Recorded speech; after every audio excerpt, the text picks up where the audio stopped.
IAS की तैयारी कर रहे मेरे dear friends and my dear family, एक बिहारी सब पे भारी परिवार में यूपीएससी सिविल सर्विस एग्जामिनेशन के honest and successful exam based preparation के लिए जो हमने मैराथन क्लास शुरू की है, उनके स्किल डेवलपमेंट पार्ट में मैं आपका वेलकम करता हूँ।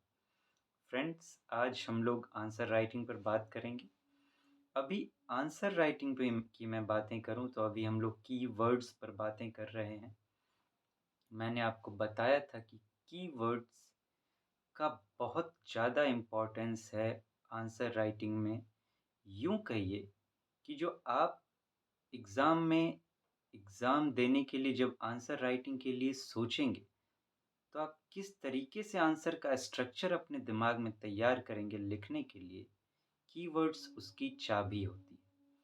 यही वो वर्ड्स हैं जो बताते हैं कि आपको आंसर का स्ट्रक्चर किस तरीके से तैयार करना है।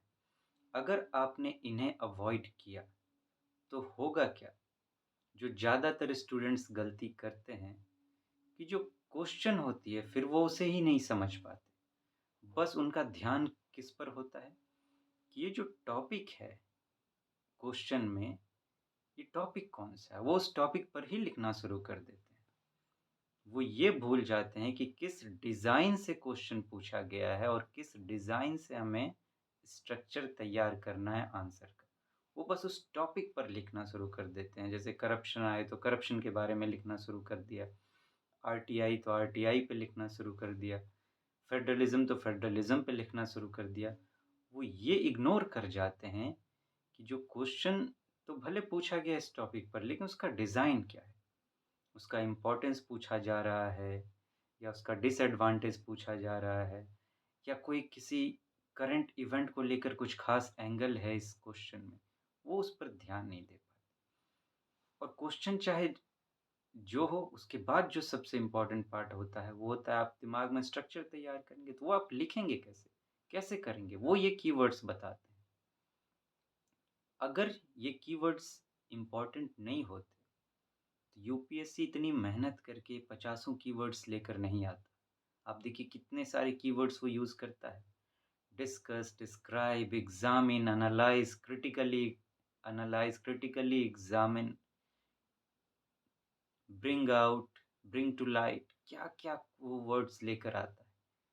इसका मतलब है कि ये कीवर्ड्स बहुत ज़रूरी हैं और ज़रूरी हैं क्योंकि यही वो बताएँगे कि आप आंसर लिखोगे कैसे। तो फ्रेंड्स, मैंने आपको सारे के सारे कीवर्ड्स बताए थे जो पॉसिबल हैं यूपीएससी जिन पर पूछता है। और फिर उन्हें मैंने 4 कैटेगरी में भी डिवाइड किया था, आपको याद होगा। वो कैटेगरीज़ इसीलिए थी क्योंकि अब देखिए पचासों कीवर्ड्स हैं। अगर आप इतने कैटेगरी बनाएँगे, वो जो कैटेगरी मैंने की थी वो आंसर राइटिंग को ध्यान में रखकर कि आप कितने कंटेंट यूज़ करेंगे और किस तरीके से कंटेंट यूज़ करेंगे, मतलब क्या लिखेंगे आप आंसर में और किस तरीके से लिखेंगे, उसको ध्यान में रखकर मैंने 4 पार्ट में डिवाइड किया था। और उसमें मैंने उन पचासों जितने भी कीवर्ड्स थे उन सबको बाँटा था, ताकि आंसर राइटिंग आपके लिए थोड़ा-सा सूटेबल हो जाए। लेकिन समझने की ज़रूरत तो आपको सारे कीवर्ड्स को है। उसके बाद बात आएगी कि आंसर राइटिंग के लिए जो कैटेगरी बनाई गई थी, उस कैटेगरी में अब उसकी फ्रेमिंग कैसे की जाए, वर्ड लिमिट को ध्यान में रखकर और टाइम को ध्यान में रखकर। कुछ कीवर्ड्स पर हम बातें कर चुके हैं फ्रेंड्स, आज फिर कुछ कीवर्ड्स पर बातें करेंगे। सारे कीवर्ड्स को धीरे-धीरे हमें समझना है और इन्हें ऐसे समझना है कि आंसर राइटिंग आप इनकी मदद से कैसे डिज़ाइन कर सकें। आज हम लोग 3 कीवर्ड्स को समझेंगे। Describe, define, illustrate. देखने में बड़े सिंपल लगते हैं ये कीवर्ड्स, लेकिन जब आंसर राइटिंग इनसे करने की बात आती है, तो ये कुछ रहस्य लिए हुए रहते हैं। आप सोच रहे होंगे कि हर दिन मैं एक कीवर्ड लेकर बात करता था, आज 3-3 कीवर्ड एक साथ क्यों? वो इसलिए कि इनके मीनिंग तो अलग-अलग हैं आंसर राइटिंग को लेकर, लेकिन जो इनका पर्पस और इनका टेक्नीक है यूटिलाइज़ करने का इनको आंसर राइटिंग में, इस्तेमाल किस तरीके से करेंगे इनका, उसमें सिमिलैरिटी है। ये तीनों जिस तरह से मैंने एक्सप्लेन पर बातें की थी कि एक्सप्लेन का मीनिंग क्या होता है, पर्पस क्या होता है, कैसे आप उसका यूटिलाइज़ेशन करेंगे, इनका पर्पस और यूटिलाइज़ेशन एक्सप्लेन जैसा ही है। लेकिन फिर भी यहाँ मेरा धर्म बनता है कि मैं फिर से उस पर बात करूँ, लेकिन मीनिंग समझना पहले बहुत ज़रूरी है। अगर मैं डिस्क्राइब की बात करूँ, सबसे पहले मैं ये बताना चाहूँगा कि मीनिंग, पर्पस और यूटिलाइज़ेशन क्यों? मीनिंग तो हमें समझने के लिए ज़रूरी है कि हम आंसर राइटिंग कैसे करें। पर्पस इसलिए कि अगर यूपीएससी किसी खास क्वेश्चन के साथ किसी खास कीवर्ड का इस्तेमाल कर रहा है, तो उसके पीछे उसका कुछ ना कुछ पर्पस होता है। इसीलिए उस कीवर्ड के पर्पस को समझना ज़रूरी है और ये तो ज़रूरी है ही कि आप उसका इस्तेमाल कैसे करेंगे, तो इसीलिए यूटिलाइज़ेशन हम डिस्कस करेंगे कि कैसे आप उसका यूटिलाइज़ करेंगे उसको। डिस्क्राइब की बात करें तो उसका मतलब आंसर राइटिंग को लेकर कहें, तो वो होगा बयान करना। अगर आप इसका सिनोनिम देखेंगे तो आपको मिलेगा एक्सप्लेन, सिनोनिम इसका पर्यायवाची। लेकिन एक्सप्लेन का मतलब मैंने आपको क्या कहा था? समझाना, और इसके लिए मैं कह रहा हूँ बयान करना। तो आपको ये चीज़ें देखनी पड़ेंगी कि मीनिंग आपको बहुत मिलेंगे, लेकिन वो बेस्ट मीनिंग जो आपके आंसर राइटिंग को सूट करेगा वो आपको लेना है। तो डिस्क्राइब बयान करना। अब कभी-कभी आप ऐसा सुनते होंगे, मूवीज़ देखते होंगे या ऐसे सुनते होंगे कि मान लीजिए कोई एक केस आया सामने या फिर कहीं पर कोई दुर्घटना घट गई। अब होता क्या है, जो मेन अथॉरिटी है, वो अपनी किसी आदमी को भेजता है कि जाओ, वहाँ का ब्यौरा लेके आओ, देख कर आओ, क्या हुआ है। और जब वो उसको भेजता है, वहाँ से आता है, तो अब ये ऑफ़िसर उसको क्या कह रहा है कि describe the situation, describe me the situation, कि मुझे बयान करो, वहाँ का हाल बताओ, हाल बयाँ करो। ये शब्द आप सुनते होंगे, ये लाइन कि हाल बयान करो। तो ये वही है। अब उस सिचुएशन में वो आदमी आपको सोचना होगा कि अब वो किस तरीके से बोलेगा। वही जो उस तरीके से बोलेगा, वही आपका वे ऑफ आंसर राइटिंग होना चाहिए डिस्क्राइब को लेकर। आपको अगर ऐसा कोई काम दिया जाए कि कहीं पे कुछ दुर्घटना हो गई है, घटी है, आपको वहाँ जाना है और सिचुएशन देख कर आना है और बताना है कि क्या-क्या हुआ। या फिर एक और तरीके से देखते हैं, आप किसी प्रोग्राम में जाते होंगे, कोई फंक्शन में, आपने अपनी लाइफ में कोई ना कोई फंक्शन तो अटेंड की ही होगी। आप गए, लेकिन आपका कोई फ्रेंड या आपके घर घर से कोई नहीं गया। अब आप आए तो वो आपसे पूछ रहे हैं कि मुझे बयान करो कि कैसे-कैसे, क्या-क्या हुआ वहाँ पे। तो आप कैसे बताएँगे? तो वो है डिस्क्राइब। अब आते हैं डिफाइन पर। डिफाइन, ऐसे आप इसका मतलब देखेंगे या मैं आपसे पूछूँ तो मेन वर्ड जो इसके लिए आता है वो क्या है? परिभाषा, परिभाषित करना। लेकिन अगर मैं आपसे पूछूँ परिभाषा या परिभाषित से आपको कुछ क्लियर हुआ कि आंसर राइटिंग आप कैसे करेंगे? कुछ भी दिमाग में इमेज क्रिएट हुआ आपके? तो आपको यहाँ पे बड़ा सतर्क रहना है। ऐसा कुछ लेना है कि दिमाग में एक इमेज बने कि हाँ, कुछ एक स्ट्रक्चर बन रहा है इस तरीके से।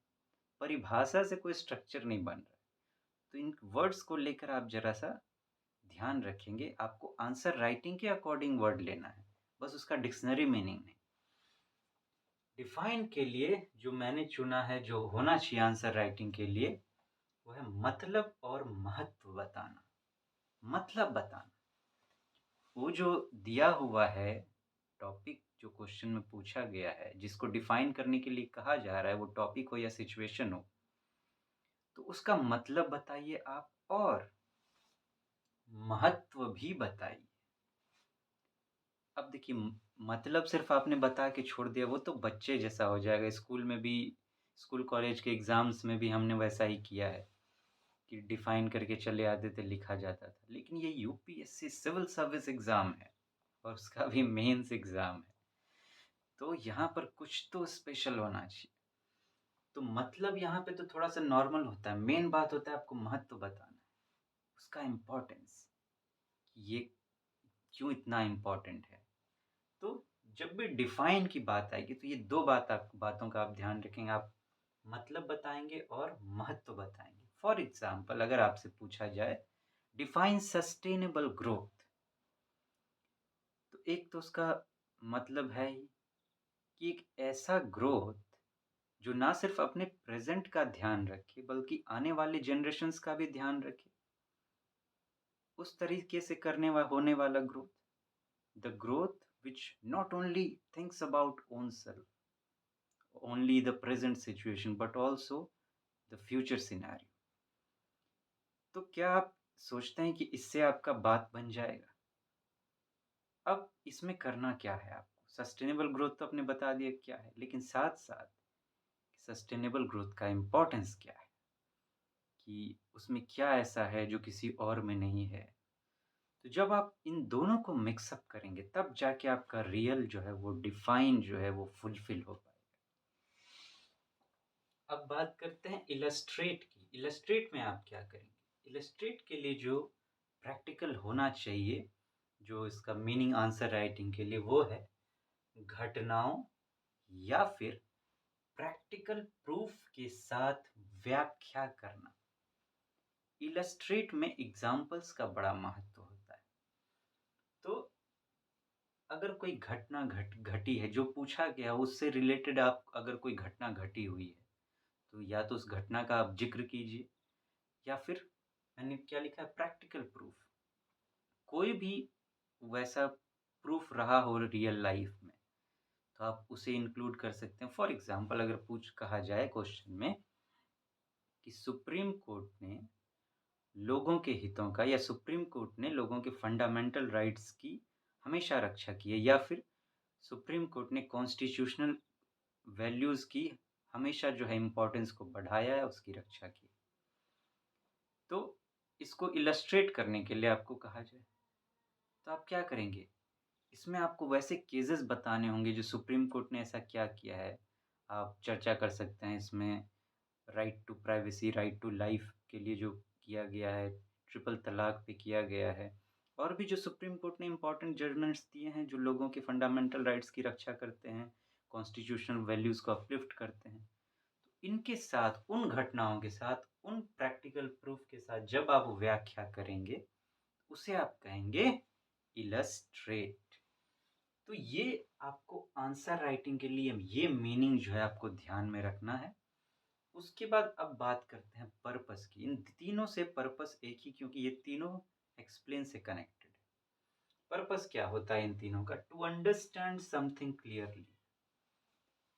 क्यों यूज होता है इनका? कि हम जो मुद्दा दिया गया है, जो भी क्वेश्चन है, उसमें टॉपिक जो भी है, उसको अच्छे से समझ सकें। अच्छे से समझाने के लिए इन कीवर्ड्स का इस्तेमाल होता है। जब आप इनके हिसाब से आंसर लिखेंगे तो एग्जामिनर सेटिस्फाइड हो जाएगा। इसीलिए उस क्वेश्चन के साथ ये वर्ड यूज किया गया है। इसी तरीके से डिजाइनिंग होती है क्वेश्चन।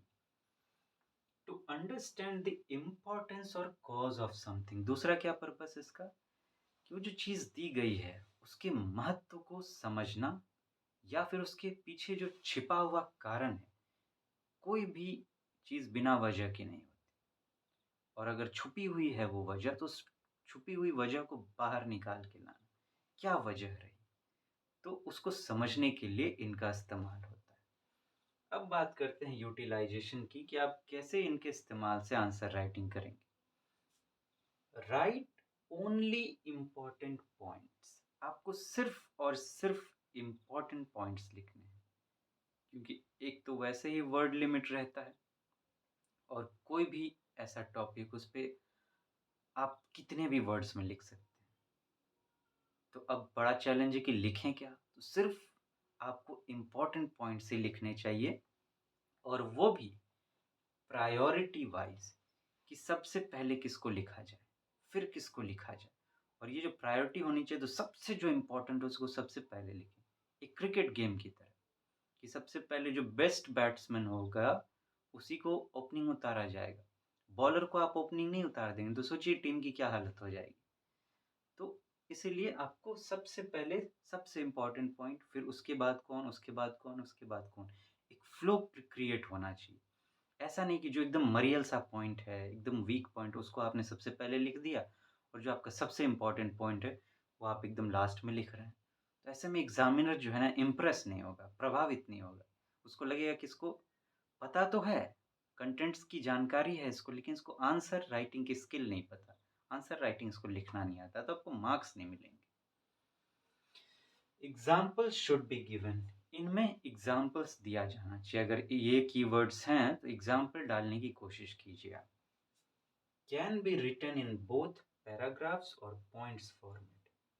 इनसे रिलेटेड आंसर को आप चाहें तो पैराग्राफ में भी लिख सकते हैं और पॉइंट्स में भी लिख सकते हैं। डिपेंड करता है कि डिज़ाइन क्या है क्वेश्चन की, कौन-सा ज़्यादा सूट कर रहा है, वो पता चलेगा आपको जब आप आंसर राइटिंग के लिए धीरे-धीरे प्रैक्टिस करेंगे, इसे सीखने की ज़्यादा से ज़्यादा कोशिश करेंगे, तो क्वेश्चन पढ़ने के बाद आपको बिल्कुल क्लियर हो जाएगा कि इसे ज़्यादा क्या लिखना बेहतर होगा, किस तरीके से पैराग्राफ्स में लिखूँ या पॉइंट्स में लिखूँ, या कहीं-कहीं तो ऐसा भी होता है कि आपको दोनों ही यूज़ करने पड़ेंगे। शुरुआत में आप थोड़ा-सा 1-2 पैराग्राफ यूज़ किया, फिर आप उसको 4-5 पॉइंट में बता रहे हैं।